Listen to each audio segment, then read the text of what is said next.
Hello दोस्तों, मैं हूं नारायण और आज की इस वीडियो में हम बात करेंगे कि कैसे हम ग्लोबल मार्केट में एंटर कर सकते हैं। मतलब हम हमारे प्रोडक्ट को कैसे फॉरेन कंट्रीज में बेच सकते हैं, यूएस में या फिर कोई और कंट्री में हम कैसे हमारे प्रोडक्ट को बेच सकते हैं, उसके बारे में हम आज की इस वीडियो में बात करेंगे।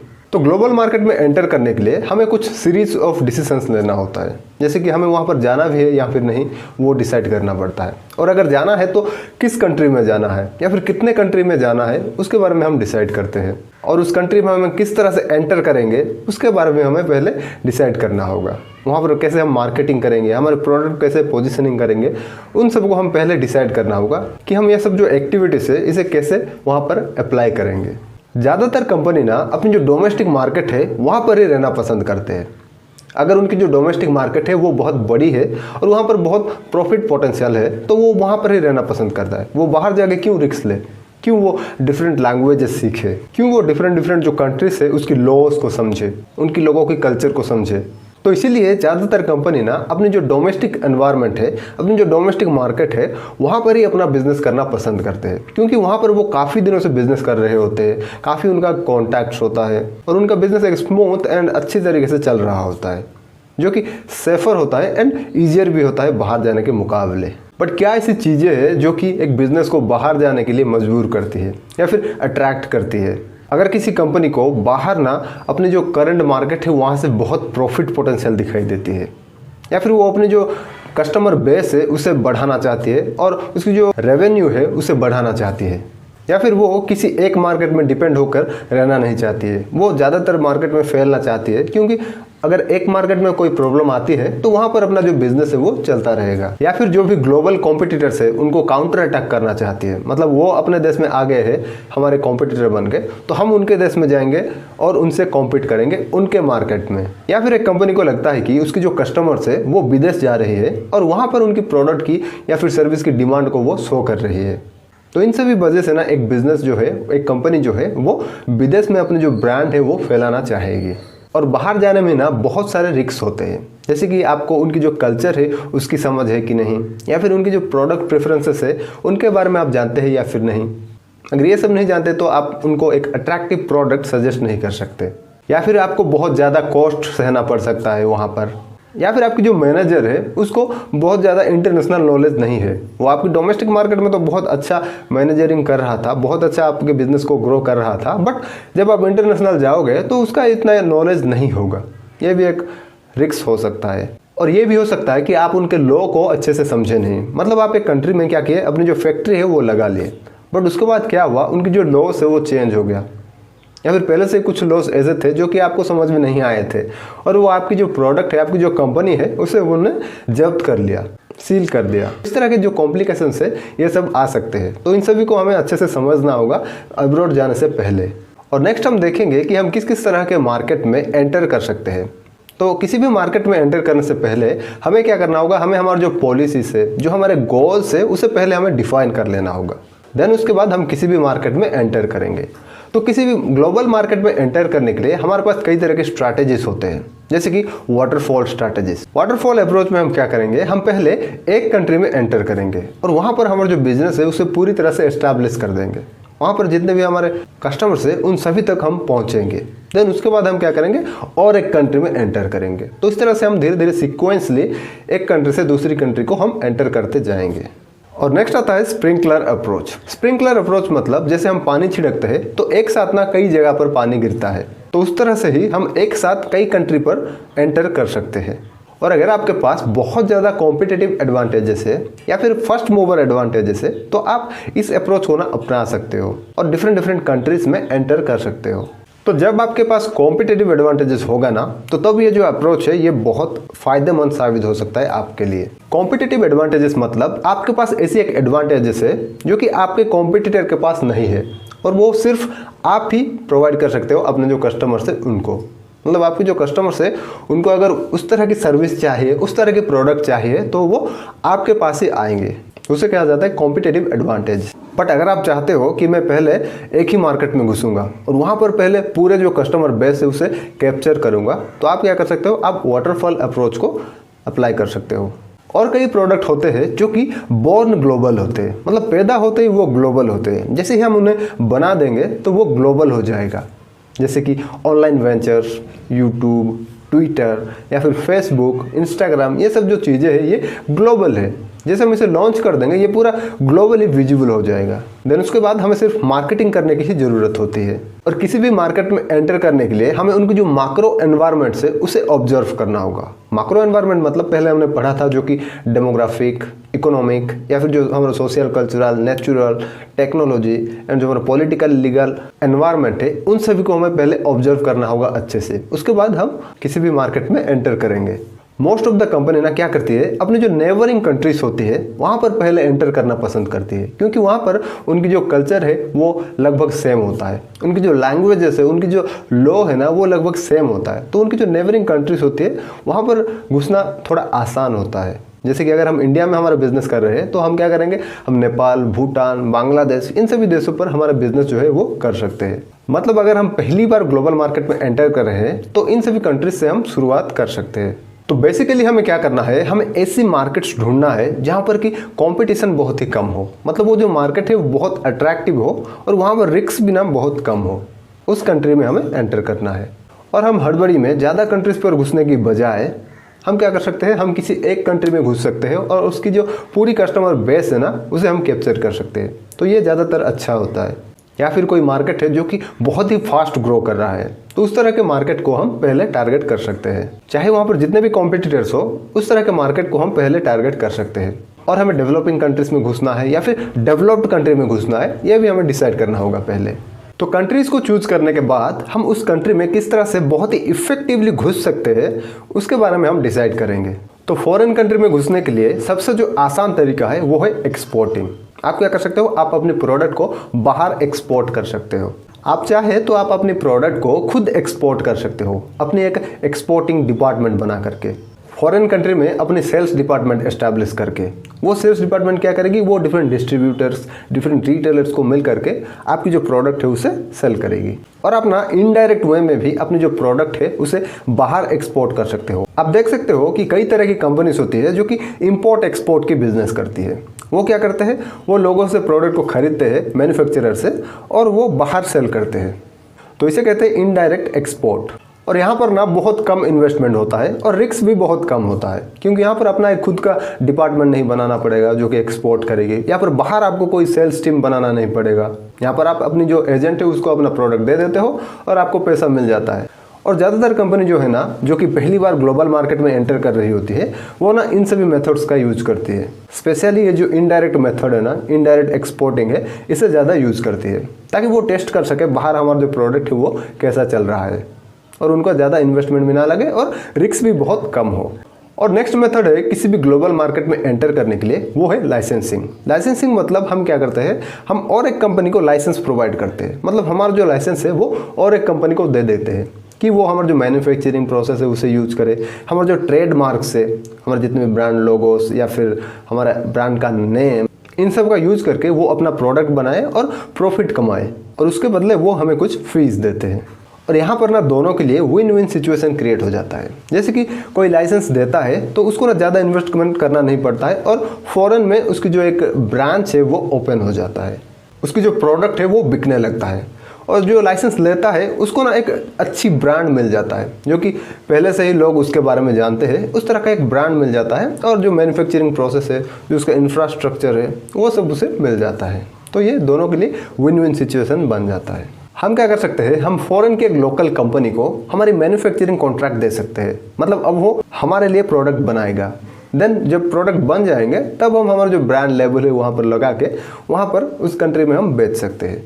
तो इस तरह से अभी हम एंटर कर सकते हैं। या फिर हम लोगों को अपना फ्रेंचाइज दे सकते हैं। फ्रेंचाइज तो आपको मालूम ही होगा, ये भी लाइसेंसिंग के अंडर ही आता है। लोगों को हम लाइसेंस देंगे, वो हमारा सब कुछ रिसोर्सेज से यूज करके प्रॉफिट कमाएंगे और बदले में हमें कुछ फीस देंगे।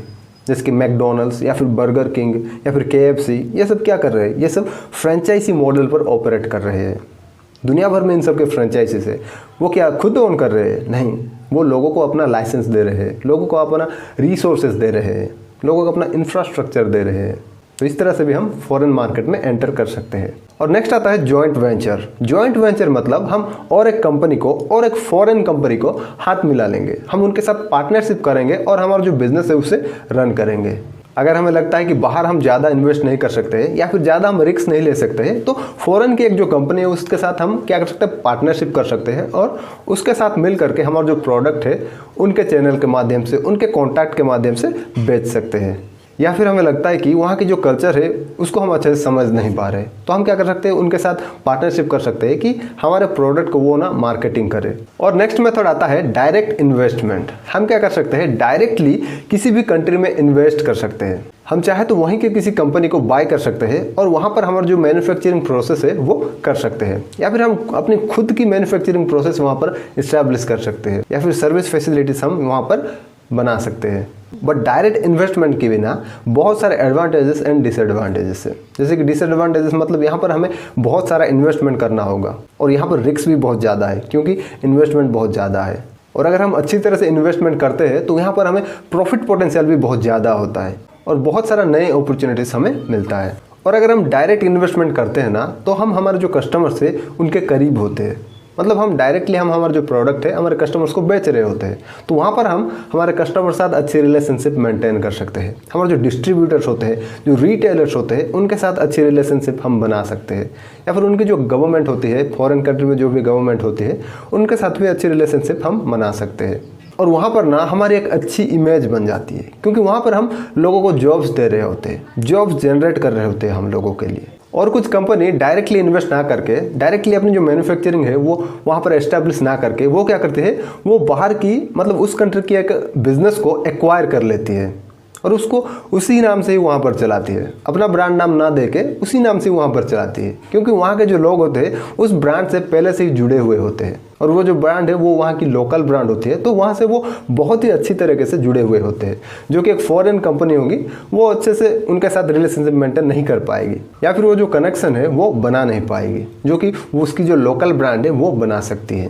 जब हम डिसाइड कर लेते हैं कि हमें कितने मार्केट में एंटर करना है, किस तरह से एंटर करना है, तो उसके बाद हमें डिसाइड करना होगा कि हम हमारा जो मार्केटिंग प्रोग्राम है वो वहाँ पर कैसे चलाएंगे। वहाँ पर हम किस तरह की प्रोडक्ट्स को बेचेंगे, किस तरह की एडवर्टाइजमेंट्स उन्हें दिखाएंगे, या फिर हमारी प्रोडक्ट की प्राइसिंग क्या होगा, उसको हम किस तरह से डिस्ट्रीब्यूट करेंगे, इन सब के बारे में हम डिसाइड करेंगे। कुछ प्रोडक्ट्स होते हैं जैसे कि बिना किसी चेंजेस के हम किसी भी देश में बेच सकते हैं, जैसे कि कंज्यूमर इलेक्ट्रॉनिक्स, लैपटॉप या फिर मोबाइल फ़ोन हो गया या फिर किसी भी तरह की मशीन्स हो गए, तो इन सब को हम किसी भी चेंजेस में किसी भी देश में बेच सकते हैं। बट कई और प्रोडक्ट्स होते हैं जिसे कि बिना किसी चेंजेस के हम बेच नहीं सकते अदर कंट्रीज़ में। जैसे आप कोई खाने की आइटम बेच रहे हो, तो ये जो खाने की आइटम है ना, इसकी जो लाइकेबिलिटी होती है ये अलग अलग होती है अलग अलग कंट्रीज़ में। मतलब इंडियंस को अगर कोई फूड अच्छा लग रहा है तो ये गारंटी नहीं है कि वो यूएस के लोगों को भी अच्छा लगे। इसका मतलब क्या है, हमारा चॉइस कुछ अलग है और उनका चॉइस कुछ अलग होता है। तो इस तरह के सिचुएशन में हमें क्या करना होगा, हमें हमारे जो प्रोडक्ट को थोड़ा एडजस्टमेंट करना होगा। हम देखेंगे कि हम जिस कंट्री में एंटर कर रहे हैं उनके लोगों को कैसे हमारा प्रोडक्ट पसंद आएगा और उनके नीड के हिसाब से हम हमारे प्रोडक्ट को थोड़ा एडजस्ट करेंगे। इसे कहते हैं प्रोडक्ट एडॉप्शन। मतलब हम हमारे प्रोडक्ट में चेंजेस कर रहे हैं उनके नीड को मीट करने के लिए, उनके कल्चर को मीट करने के लिए। तो हम क्या कर सकते हैं, कंट्री वाइज या फिर किसी स्पेसिफिक रीजन वाइज या फिर किसी सिटी वाइज भी हमारे प्रोडक्ट को हम कस्टमाइज कर सकते हैं। और कई बार तो हमें हमारे जो ब्रांड के एलिमेंट्स है, मतलब हमारा जो ब्रांड नेम या फिर हमारे ब्रांड में जो लोगो है उसको भी हमें बदलना पड़ सकता है, क्योंकि इस कंट्री में उसका कोई मीनिंग और हो सकता है और वहाँ पर उसका मीनिंग कोई और हो सकता है। तो उसकी वजह से हम देखेंगे और उसके रिलेवेंट हम हमारे ब्रांड एलिमेंट्स को भी अगर चेंज करना पड़ रहा है तो उसे भी हम चेंज करेंगे। जैसे हमने प्रोडक्ट में चेंजेस लाए, हम क्या करेंगे, हम हमारे जो कम्युनिकेशन से, हम हमारे जो एडवर्टाइजमेंट्स है वहाँ पर भी चेंजेस लाएंगे। हम इस तरह के एडवर्टाइजमेंट्स बनाएंगे जो कि उनके जो लोकल लोग हैं उनको अपील करे, वो जो मैसेज है उनके नीड के हिसाब से हो, मतलब उनकी नीड को ट्रिगर करे। उस तरह की हम एडवर्टाइजमेंट्स क्रिएट करेंगे। एक तो हम ये कर सकते हैं कि हम पूरे वर्ल्ड में एक ही तरह की मैसेज पहुंचा सकते हैं, एक ही तरह का एडवर्टाइजमेंट चला सकते हैं। मतलब हमारा जो क्रिएटिव होगा वो एक ही तरह का होगा, बट वहाँ पर क्या होगा, डिफरेंट कंट्री के हिसाब से उसकी जो लैंग्वेज है वो डब कर देंगे हम। मतलब यूएस में एड तो सेम ही दिखाई दे रहा है जो हमारा क्रिएटिव है, बट वहाँ पर इंग्लिश लैंग्वेज में दिखाई दे रहा है, इंडिया में हिंदी लैंग्वेज में, चीन में चाइनीज़ लैंग्वेज में। तो इस तरह से हम हमारे जो एडवर्टाइजमेंट है उसे बना सकते हैं। या फिर हम हमारे जो वॉइस ओवर के साथ साथ हमारे जो क्रिएटिव से उसे भी चेंज कर सकते हैं, उसे भी लोगों के जो कल्चर है उसके हिसाब से हम एडोप्ट कर सकते हैं। तो इसे कहा जाता है कम्युनिकेशन एडॉप्शन। और डिफरेंट डिफरेंट कंट्रीज़ के लिए एडवर्टाइजमेंट बनाने से पहले हमें ये भी देखना होगा कि वहाँ के जो लॉस है उसे तो हम ब्रेक नहीं कर रहे हैं ना। मतलब उनके जो एडवर्टाइजमेंट लॉज है उसके हिसाब से हमें हमारा जो एडवर्टाइजमेंट है वो बनाना पड़ेगा। जैसे इजराइल में अपना अंडरवेटेड मॉडल्स को अपनी एड में नहीं ले सकते। आपकी जो मॉडल है उसका वेट BMI के हिसाब से ठीक होना चाहिए, तभी आप अपनी जो एडवर्टाइजमेंट है वहाँ पर ले सकते हैं। तो नेक्स्ट हम देखते हैं कि कैसे हम हमारा जो प्राइसिंग स्ट्रैटेजी है वो बाहर रख सकते हैं। तो जैसे हम कोई प्रोडक्ट बाहर भेजते हैं तो वहाँ पर ना हमारे प्रोडक्ट की प्राइसिंग बहुत बढ़ जाता है, क्योंकि हमें हमारे जो ट्रांसपोर्टेशन फीस है वो देना होता है, हमें कस्टम ड्यूटीज़ देना होता है, हमें हमारे जो डिस्ट्रीब्यूटर्स है, जो रिटेलर्स है, उनके लिए मार्जिन रखना होता है। तो इसी वजह से हमारे जो प्रोडक्ट की जो प्राइस है ना वो बहुत बढ़ जाता है। मतलब इंडिया में अगर हमें कोई प्रोडक्ट बेचना है तो अगर हम 10 रुपये में बेच रहे हैं तो बाहर ना हमें उसकी जो प्राइसिंग है वो 20 या फिर 30 रखना पड़ेगा, तभी जाकर हम उतना प्रॉफिट कमा पाएंगे। तो हमें ना 3 चॉइस मिलती है हमारे प्रोडक्ट की प्राइसिंग को सेट करने के लिए। हम क्या कर सकते हैं, हम सभी कंट्रीज़ में एक ही तरह का प्राइसिंग रख सकते हैं, मतलब एक ही प्राइस में हम हर एक कंट्री में बेचेंगे। बट यहाँ पर एक ड्रॉबैक क्या है, हमें डिफरेंट कंट्रीज़ में ना डिफरेंट प्रॉफिट मिलेंगे, क्योंकि वहाँ पर डिफरेंट कॉस्ट होगा। उसकी रॉ मटेरियल्स की कॉस्ट अलग होगा यहाँ पर, तो वहाँ पर कोई अलग रेट होगा। यहाँ पर ट्रांसपोर्टेशन की जो कॉस्ट है यहाँ पर अलग होगा, यहाँ पर अलग होगा। तो इसी वजह से ना प्रॉफिट भी हमें सेम नहीं आएगा, अलग अलग आएगा। और जो भी पुअर कंट्रीज होंगे वहाँ पर वो जो प्राइस बहुत हाई लगने लगेगा उनको, और जो भी रिच कंट्रीज होंगे वो जो उसकी जो प्राइस है वो बहुत लो लगेगा उनको। और नेक्स्ट हम क्या कर सकते हैं, मार्केट के बेस पर हम हमारी प्राइसिंग है वो रख सकते हैं। मतलब किस कंट्री में लोग कितना अफोर्ड कर सकते हैं उसके हिसाब से हम हमारी जो प्राइसिंग है वो रख सकते हैं। अब हमारी जो प्राइसिंग है वो डिफरेंट प्लेस में डिफरेंट होता है। पर यहाँ पर एक मेजर ड्रॉबैक यह आता है कि जो एजेंट्स होते हैं ना, जो कि मिडिलमैन्स होते हैं, जो कि एक्सपोर्टर होते हैं, वो क्या करते हैं, वो जिस कंट्री में कम प्राइस में ये प्रोडक्ट मिल रहा होता है वहाँ से उठाते हैं और जहाँ पर हाई रेट में बिक रहा होता है वहाँ पर ये बेचते हैं।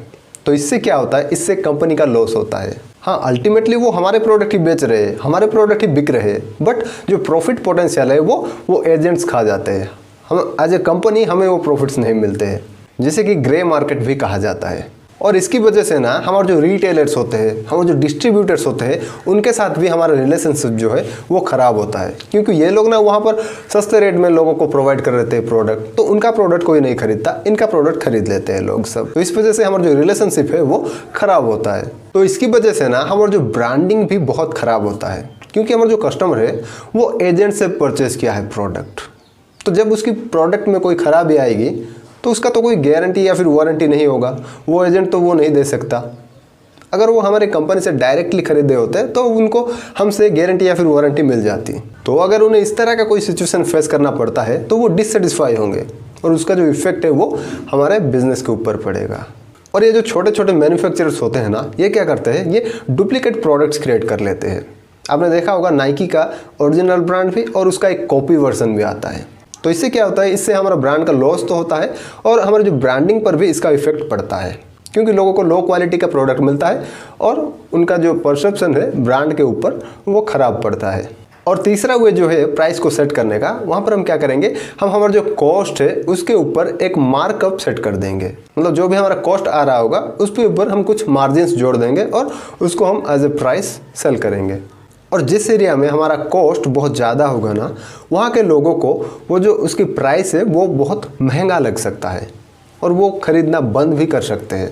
और नेक्स्ट हम देखते हैं कि कैसे हम हमारा जो प्रोडक्ट है उसे डिस्ट्रीब्यूट कर सकते हैं फॉरेन कंट्री में। एक प्रोडक्ट को सेलर से बायर तक जाने के लिए 3 फेजेस को हो करके गुजरना पड़ता है। पहला आता है हमारा इंटरनेशनल हेडक्वार्टर, देन नेक्स्ट आता है जो कि चैनल्स जो कि कनेक्ट हुई होती है नेशन टू नेशन, देन आता है जो चैनल्स जो कि एक नेशन में अपने प्रोडक्ट को डिस्ट्रीब्यूट करते हैं। तो पहले क्या आता है, एक जो मैन्युफैक्चरर होता है वो क्या करता है, अपने जो इंटरनेशनल जो हेडक्वार्टर्स होते हैं वहाँ पर अपने जो प्रोडक्ट को भेज देता है, या फिर अगर हम थर्ड पार्टी के थ्रू कर रहे हैं तो एजेंट को भेज देता है डायरेक्टली। तो ये जो एजेंट्स होते हैं या फिर हमारे हेडक्वार्टर में जो भी हमारा डिपार्टमेंट होता है वो सिलेक्ट करते हैं चैनल्स को एक प्रोडक्ट को डिस्ट्रीब्यूट करने के लिए। देन क्या होता है, हमारे जो चैनल्स होते हैं जो कि नेशन टू नेशन कनेक्टेड होते हैं वो क्या करते हैं और एक कंट्री के बॉर्डर में ना हमारे प्रोडक्ट को पहुंचा देते हैं। देन हमारा और एक जो चैनल होता है जो कि उसी कंट्री में मौजूद होता है वो फिर उस प्रोडक्ट्स को उसी कंट्री में डिस्ट्रीब्यूट करता है। तो इस तरह से एक प्रोडक्ट एक सेलर से बायर तक पहुंचने के लिए इन सभी फेजेस से होकर के गुजरता है।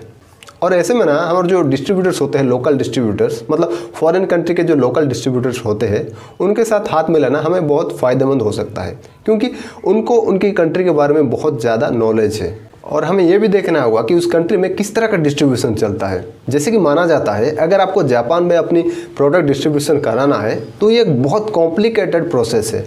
वहाँ पर क्या होता है, वहाँ पर जो मैन्युफैक्चरर होता है ना, वो क्या करता है, वो पहले एक जनरल होलसेलर के पास अपना प्रोडक्ट जो है वो भेजता है।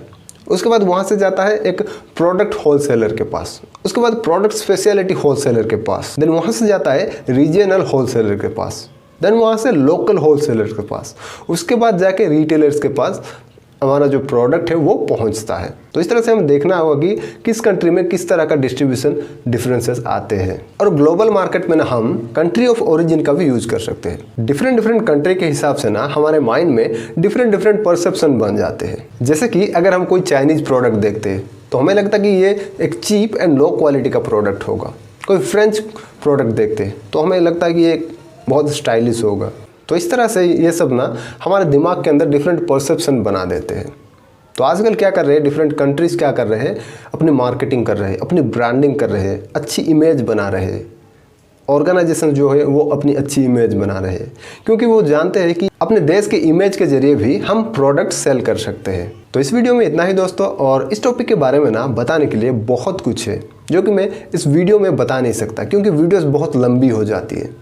तो अगर आप इसके बारे में और अच्छे से जानना चाहते हैं तो आप marketing management by Philip Kotler book को पढ़ सकते हैं, जिसकी लिंक आपको डिस्क्रिप्शन में मिल जाएगा। तो मिलते हैं अगले वीडियो में, और तब तक के लिए बड़ा सोचते रहिए और सही डायरेक्शन में काम करते रहिए। Thank you so much for watching.